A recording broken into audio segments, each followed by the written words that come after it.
એક પ્લેટફોર્મ પર એક માણસ ફરતો હતો. ત્યાં આવતા જતા મુસાફરોના ચહેરા જોઈને નિહાળતો હતો કે કોના ચહેરા પર કેવો ભાવ દેખાઈ આવે છે. કોઈના ચહેરા પર હતાશા હતી તો કોઈના ચહેરા પર દુઃખ હતું, કોઈના ચહેરા પર ઉદાસી હતી તો કોઈ રડતું હતું.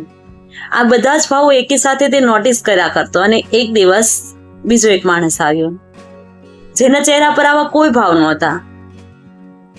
તો તે માણસને થયું કે ચાલ ને હું તેને પૂછી જોઉં કે આવું કેવી રીતે બની શકે, કેમ કે માણસ જાત છે જેના ચહેરા પર કંઈક તો ભાવ હોવો જ જોઈએ.